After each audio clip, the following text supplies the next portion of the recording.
Hey guys, welcome back to Mods of the Month, a Skyrim modding show where we take a look at and show off the best mods of the month. Before we get started, drop a comment for the algorithm if you want to see me grow, as well as dropping a like. These mods were acquired during the month of May. Thanks guys, let's get started. First mod that we need to take a look at is a brand new armor mod called Imperial Guard Centurion Armour. This mod adds a unique, lore-friendly armor set based on the same version from the Elder Scrolls Online. The mod consists of a chestplate, gauntlets, greaves, helmet, cloak, sword, and shield. All of these items can be crafted at the forge under the steel category. This mod looks great, adding some flair to the style of the Imperial armor. To me it looks like the combination of the Dwarven and Imperial technology. The mod is of course lore friendly and isn't really overpowered. Basically what I'm saying is you won't be breaking the game in either the lore or gameplay sense. The armor can also be great for people doing more screenshots or recordings since it looks gorgeous in the sunlight. I know you guys like your cinematic shots, so I'll give you some peace and quiet while you admire the armor.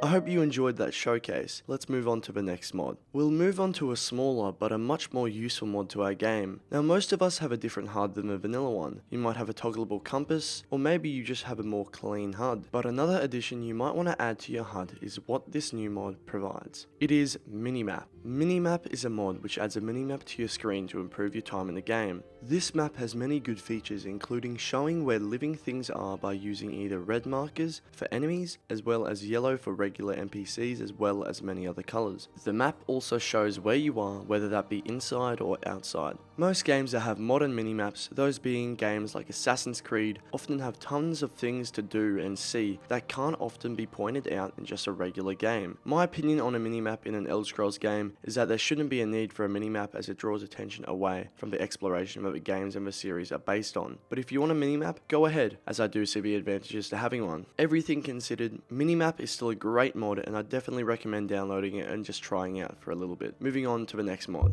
Now we have another armor mod. Before we start with this one guys, I have to say that at the time of writing the script, this mod has been removed. I will still showcase it here, but it is not up on the Nexus. Skip to the time on screen to skip this segment. Now, this mod was released very shortly after a very special horror game came out. One of my favourite series of all time, Resident Evil. Now the women in Resident Evil Village have a certain style, and this style is now implemented into Skyrim for all of us to enjoy. These are Daughters of Dimitrescu, a full armor mod based on what the daughters of Lady Dimitrescu wear during the game. The outfit looks absolutely fantastic with the Victorian goth style that it aims to achieve. The outfit comes in many variants, those of which I can't discuss or show, wink wink. It doesn't totally fit the aesthetic of Skyrim, because of course in the Victorian goth era, that really wasn't happening at the time of the Vikings, which is what Skyrim is based on. There are multiple pieces to the outfit, which are the gloves, hood, underwear, skirt, and shoes. The outfit has many medallions and decorations that you might not notice unless I were to have shown it to you. Anyway, a very good mod with lots of detail, and is definitely one of the best we've seen in a very long time. Next is a new strictly shield based mod. This is Legendary Alpha Shields. This mod adds 6 different shields with many new variants coming with each one, making it very customizable. Choose between many new patterns, designs, colours and themes to enhance your defense game on the battlefield while looking elegant and stylish as well. Each one of these looks great with a medieval European design. Some have easy to see Celtic influences, like with those spiraling and weaving patterns. Some look very exotic, like the full metal shield, or the, in my opinion, more Roman looking one with a dog as the ornament on the front. All these shields look great, and I think it calls for a short montage.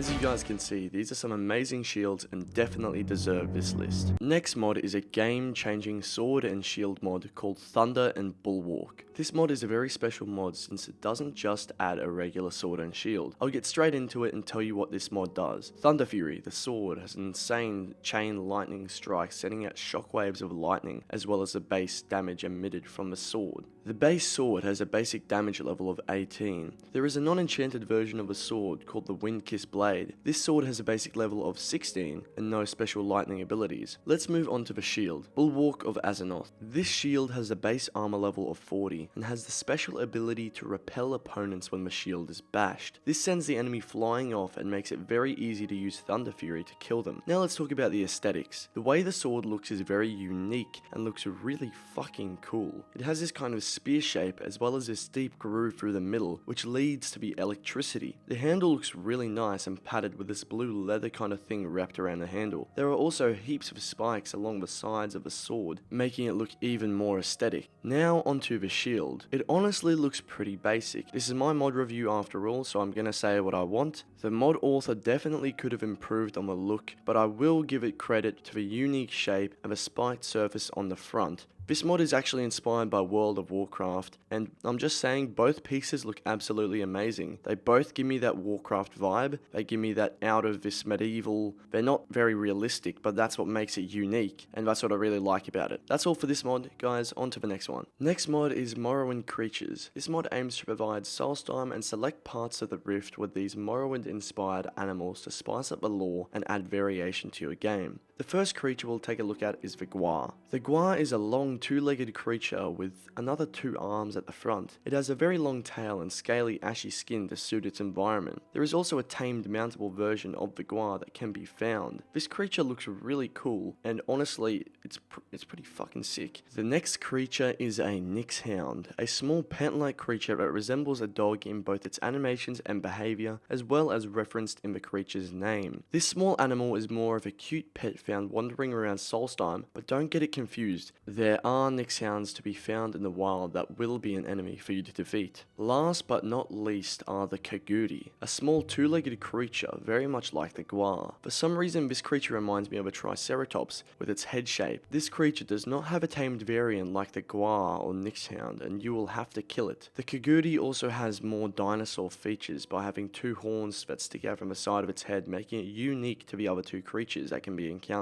That's it for Morrowind Creatures, onto the next mod.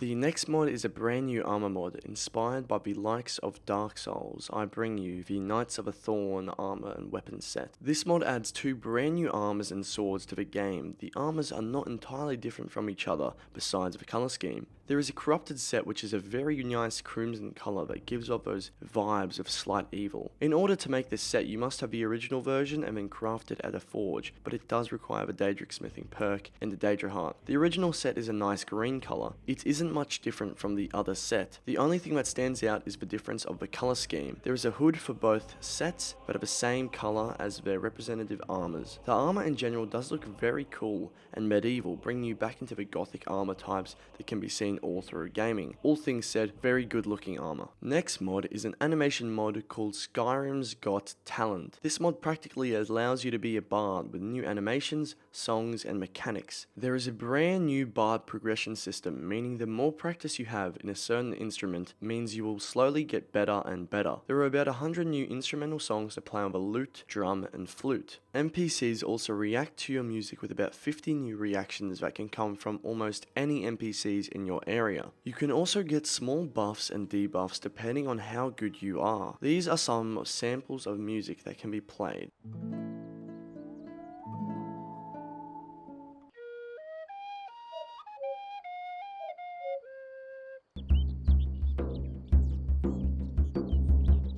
As you guys can see, you can probably picture a brand new playthrough, like a traveling bard warrior or something along those lines. Very immersive mod, and I have to say, it's much better than those other bard mods. This one actually gives you more of a reason to want to be a bard than anything else. So, very good mod. Last but certainly not least is another amazing animation mod that goes by the name of Immersive Interactions. I'm 100% sure you guys have heard of this mod. This mod adds so many immersive animations to your game to enhance your third-person gameplay experience. Some of those animations being lockpicking into a house or chest. These new animations make what the player character does way more immersive by allowing you to see what actually happens, much like Red Dead Redemption 2. There's also animations for looting bodies as well as looting animals. Animal looting is just an animal skinning animation, making it more immersive than just picking up meat and hide from an inventory. Now you have a player action being shown of how this stuff was acquired. When opening containers or picking things up, you have an animation that plays, and you guessed it, it's the character opening things and picking things up. There are also some smaller, more minor animations that I won't get into because I want to leave some things for you guys to discover. But you can also pet dogs and horses, so you won't be leaving your furry companions lonely anymore. That's it for immersive animations. Thank you guys so much for watching. I really appreciate the consistent support, even though I haven't been uploading as much recently. I don't really have a reason for that other than I'm doing a lot of things with school right now. That's a bit hard for me to keep track of the things I want to do for YouTube. I've also been hanging out with my friends a lot more recently and been going to parties, all that kind of stuff, you know. I'm young, I'm just trying to live my life as well as trying to do this and provide content for you guys. So if my content either isn't living up to my regular standards or it's much shorter, then I hope you can understand why. New videos pretty much come out every single Sunday, and if they don't, then you can probably wait till the next Sunday. There'll definitely be a video up. Those are usually the smaller videos though, I have to say, but I'm constantly working on videos. I'm trying to, but all that being said, thank you guys for watching, and I'll see you all next time.